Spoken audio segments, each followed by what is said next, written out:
Greetings and welcome back. In the first mini lecture, I began by talking about comparative politics as both a subject and as a method. And so I distinguished comparative politics from international relations in terms of a subject, talked a bit about the differences between political scientists who look at comparative politics topically versus those that compare by country. And of course, we're going to compare by country. And then looked at method. For example, often you'll hear statistics, but the statistics is not put into any kind of concept, so it doesn't necessarily mean anything. And you may remember I illustrated that with the decimal 0.367. In and of itself, it doesn't mean anything. Once you put it into the context of baseball batting average, best of all time, or basketball free throw percentage, worst of all times, now the number means something that is meaningful. And so we're going to do that. We're going to make comparisons. And then that way the numbers or years or whatever we're talking about have some kind of context and are somewhat relevant. Now, what I meant to also include in the last lecture and didn't get to was 2A in your notes, and that is I told you that one of the beauties of comparative politics is that you can compare a whole variety of things, inputs, institutions, outputs, but also what kind of question are you interested in? And there are two really broad ideas here that I would like you to know. The first are normative questions. What should be, like the ancient Greeks who were interested in social justice.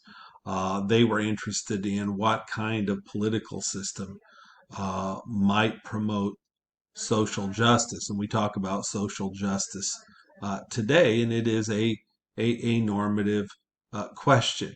A normative question that we are asking today that is relevant, that is part of the political discourse, is should the United States have a national health care system? And of course, some would say, yes, every other advanced industrial democratic society has this. All of them do this cheaper than the United States.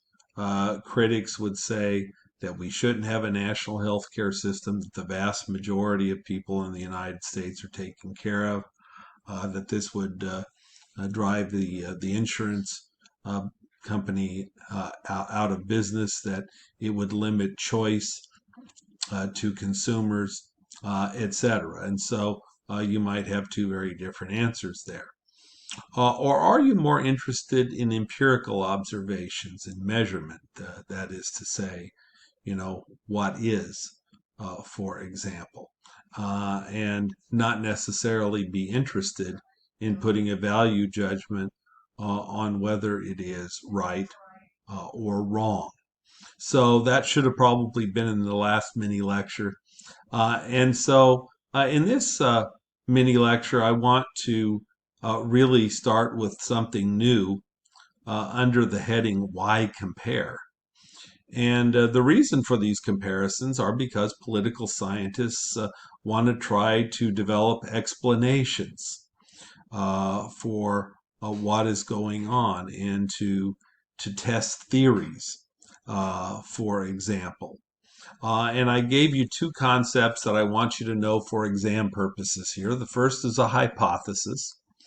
A hypothesis is a potential answer, but it's unproven. That where you're trying to give an educated or in some cases an uneducated guess to an important political question. And of course, to do this, you develop a theory, a set of concepts, a hypothesis, which posits a cause and effect relationship between various social and political factors. So, for example, in the United States, when we talk about voting, one of the things that we talk about is that there is a relationship between income and wealth and voting. That is to say, that people who are more affluent, people who have more money, go out and vote in higher numbers than those that are poor. And certainly there's a whole bunch of reasons perhaps why this occurs in the United States.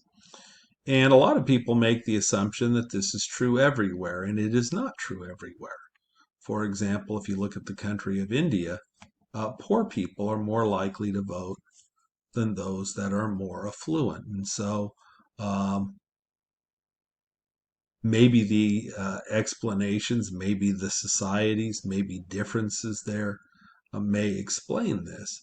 But certainly just saying that if you're more affluent, you're more likely to vote, certainly you could say that over time that certainly has been true in the United States, but it's not true in India. So once again, that might make for an interesting comparison.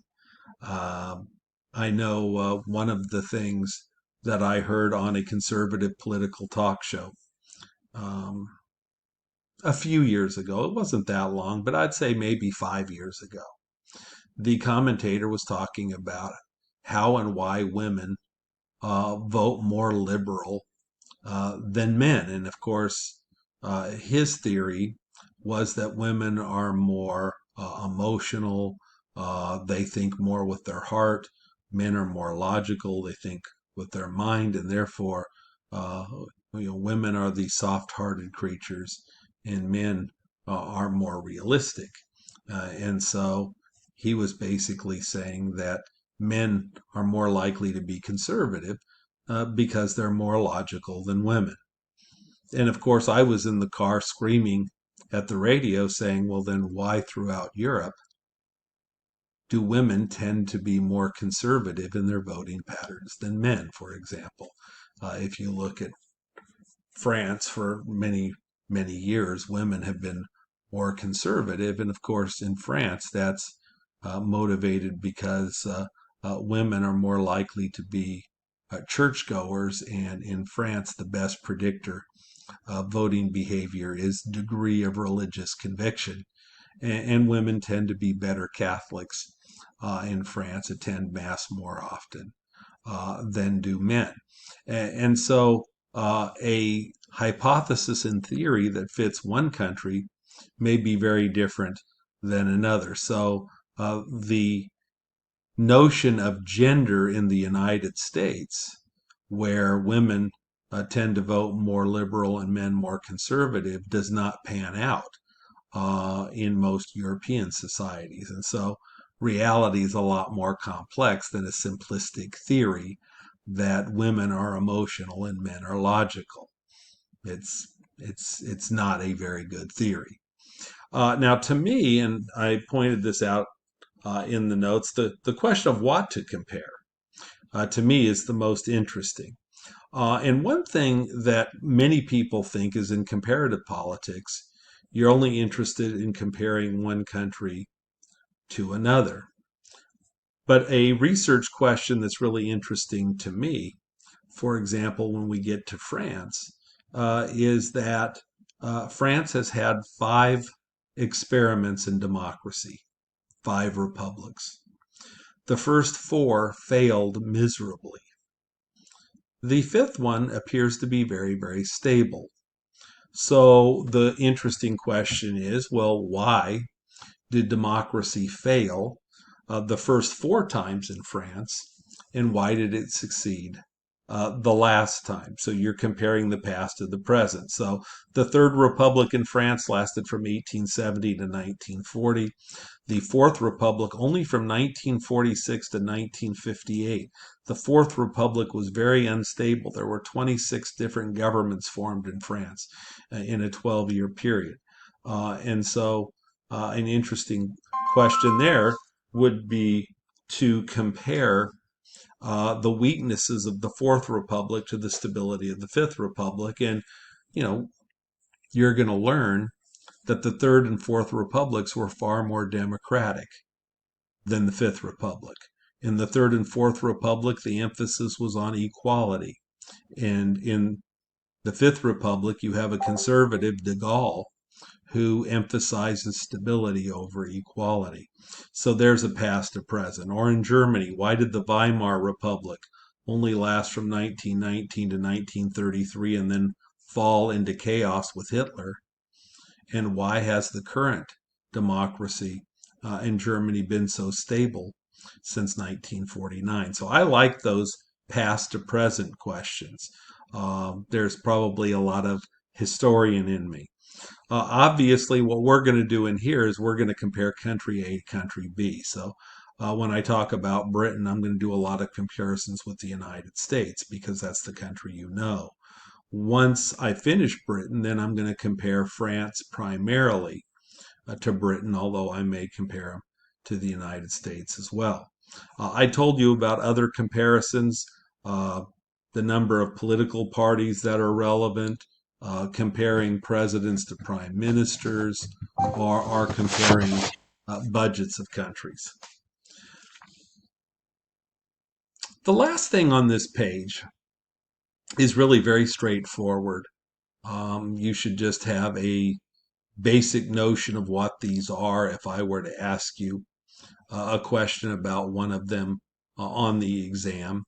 And that is when we're talking about political knowledge, what are some types?